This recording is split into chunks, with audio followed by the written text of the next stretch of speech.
Hey guys, welcome back to BMW Vlog and welcome to Portugal. I'm near Lisbon today and I'm gonna be driving the BMW iX2 that's right behind me, Brooklyn Grey iX2.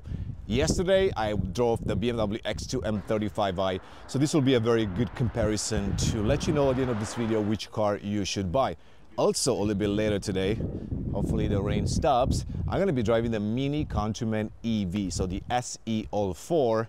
Of course, they all built on the same platform. So if you're interested in knowing how it drives compared to the iX2, then I'm gonna give you that verdict as well. So with that being said, let's go hop inside and go for a drive. All right, so let's go for a drive with the BMW iX2. First things first, it's silent. So compared to the X2 M35i, of course, that one has a gasoline engine. This one, it's got the electric drivetrain, which is completely silent, and of course, a different driving experience. Now, before we get into the driving experience, because that's probably the most important thing today, let's quickly recap the specs. So let's start with the battery pack, 64.8 kilowatt hours, enough to give you a range of 417 to 449 kilometers. That's on the WLTP standard. BMW says that the iX2 gets 9 kilometers more than the iX1. What's also important to note compared to the BMW X2, it's the coefficient drag, 0.25 versus 0.27. So how is that possible considering that the cars look nearly identical? Well, if you look at the front of the BMW iX2, you will see a closed-off grille, so that's one element that makes a difference. And then the underbody, it's completely sealed, and that helps with the aerodynamics as well. Top speed, 180 kilometers per hour or 112 miles per hour. 308 horsepower, 364 pounds-feet of torque. If you're thinking about the charging times, 6 hours if you're using the 11 kilowatts, or if you upgrade to the 22 kilowatts, then you can recharge the car in 3 hours and 45 minutes. That's 10 to 80%. And of course, it does come with DC fast charging, 130 kilowatts, 10 to 80% in about 29 minutes. BMW tells me that they've also updated the charging curve like in other BMWs as well, so you can get about 75 miles of range in just 10 minutes. Cargo space, of course, equally important. It's a SUV, a crossover, so you might be wondering compared to the regular X2. 525 liters versus 560 in the X2, so there is a slight difference between the two cars, of course, because of the battery pack. All right, so we're in a city center right now in Cascais, and we're just driving to get to some of the scurvy roads. But before I do that, let me talk about the city driving experience, because it's quite important. In the end, this is really a daily driving car.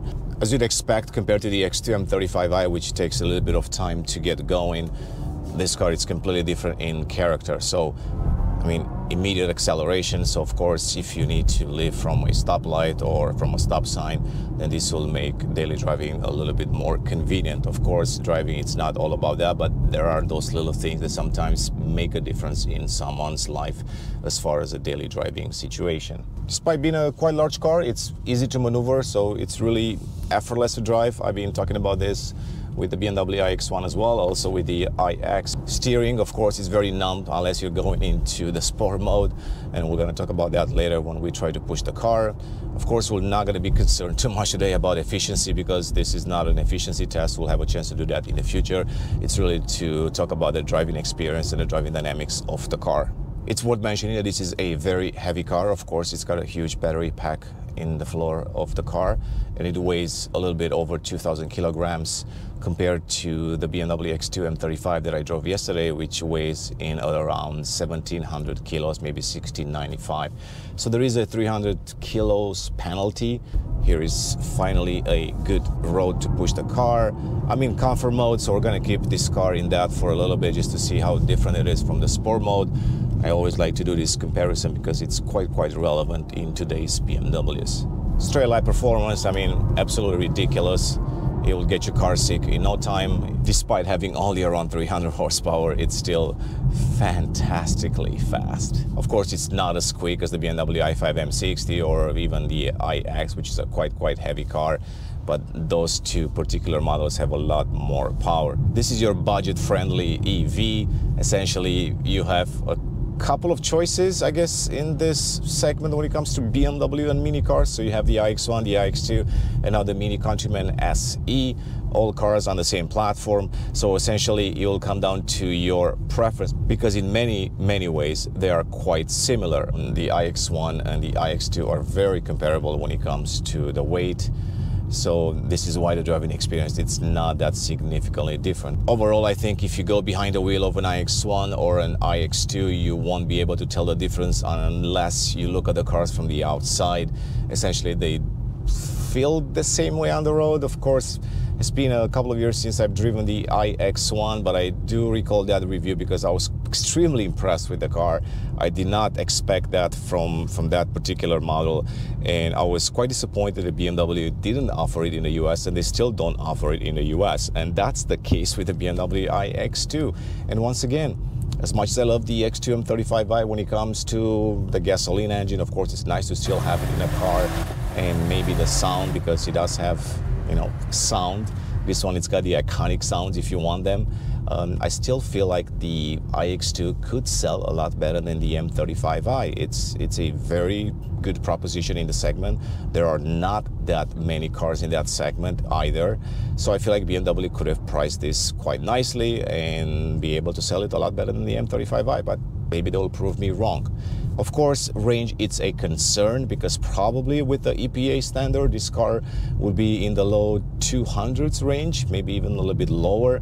So of course, that becomes a tough selling point, especially today when you have a lot of cars from competitors that offer really good electric range. Of course, let's talk about the brake regeneration. Clearly identical as the iX1. So you have the adaptive mode. I'm in the B mode right now, so of course that's going to generate a little bit more power than the adaptive mode. But you can also customize the adaptive mode to go from a, you know, high to a medium to a low as well.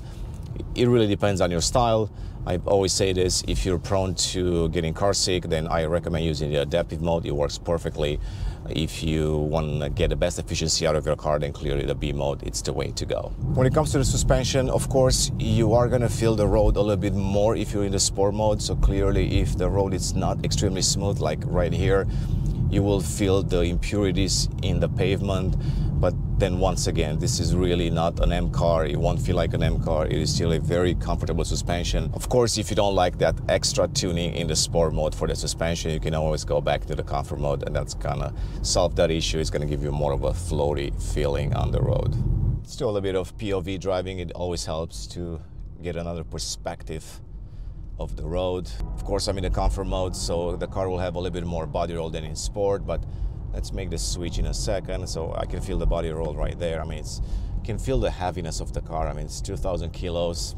It's not ideal, but of course, that's the nature of electric cars with their very large battery packs. Now let's go into my modes, and we can do a sport. Of course, I always talk about this mode because it's essentially the same in all BMWs. It stiffens up the car quite a bit, gives you more feedback in the steering, it gives you a better suspension tuning, and the overall car just becomes a little bit sharper. Of course, you still can defy physics even with those softer tunings right there, but nonetheless, it does change the character of the car quite a bit. Maybe not as much in a car like the iX2. I mean, I feel a difference, but not a major one like I would feel maybe in an M car. But nonetheless, I do expect it to perform a little bit better while cornering. So we're gonna give that a try. So here is, you can see, overtaking effortless.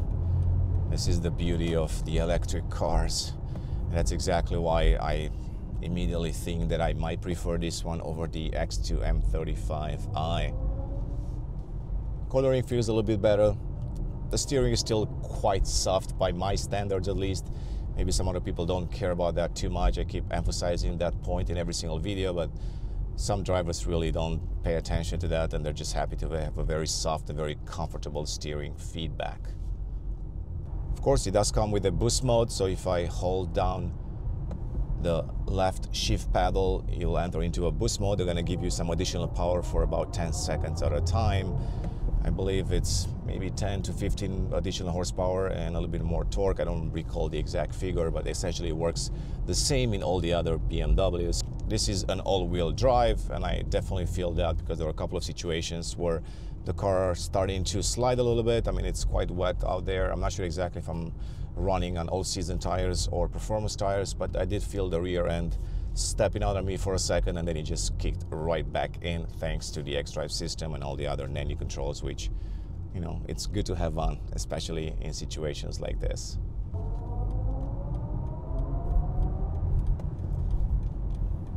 As you can see, the car can really pull. I mean, it can pull its weight.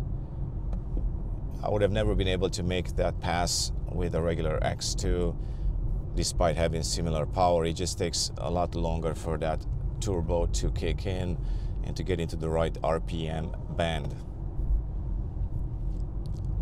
I'm in the one pedal mode right now, the braking, so I can feel that as well, because I can just simply lift off the accelerator and the car starts to slow down immediately. So that helps quite a bit, because I don't have to constantly use the brakes if I don't want to. When it comes to other features in the car, of course, you are getting the new iDrive 9, operating system 9. I've complained a little bit about this one yesterday as well. It's a little bit laggy in this particular software configuration. I'm not sure if it's the latest one or not. I did ask BMW engineers and product managers if there is a fix coming, or at least if there is something in the works that will improve the responsiveness of the screen. It doesn't happen on all the screens, especially if you zoom in on the map screen, then it's fine. But sometimes when you go back to the home screen, to the apps and all of that, then you'll see a little bit of a lag. But apparently they're working on it, and there will be a new update being rolled out in the future. I don't have an estimation when that will happen. Other than that, the interior is nearly identical to the iX1. We've talked about this in the past. There is some additional stitching on the dashboard and different material right there, and that gives the car a little bit of a different look. Of course, it doesn't have the iDrive controller, and I was constantly trying to reach on that side to operate the iDrive controller, and because I'm so used to the iDrive controller, especially when scrolling and going through lists. All right, so as I approach the hotel to go swap into the Mini Countryman SE all four, of course, I have to give you a conclusion of this video. So overall, I feel like this is a good product. It is not on the cheap side in Europe. Of course, it starts at 55,000, but if you keep adding some options and packages, you will easily get to the 70,000 euros mark, which makes it a little bit expensive. But I guess the electric car market and the overall new car market has been going up in the last few years, so nothing really surprised me. Of course, if you would have told me a few years ago that you have to pay, $70,000 for an EV, I would have said, that's insane, especially since you could have got the BMW i3 for like $50,000. But the market has been going up, everything has been going up, and this is where we are today. So as my trip comes to an end, let me give you the conclusion, right? So iX2 versus iX1, really very comparable products. The choice will be in the end yours, depends what you're looking from the car. Now when it comes to the BMW X2 M35i versus the iX2, in my case the choice is simple, the BMW iX2. It feels different, it drives different, it takes off a lot faster. Even though I do miss the engine sound a little bit, I think for a daily driving situation, I would prefer this one right behind me. So with that being said, guys, I hope this was useful to you. I'm going to go drive the Mini Countryman SE, and then we're going to compare it against this one because they're also very comparable. So I'll see you in the next video, and thanks for watching.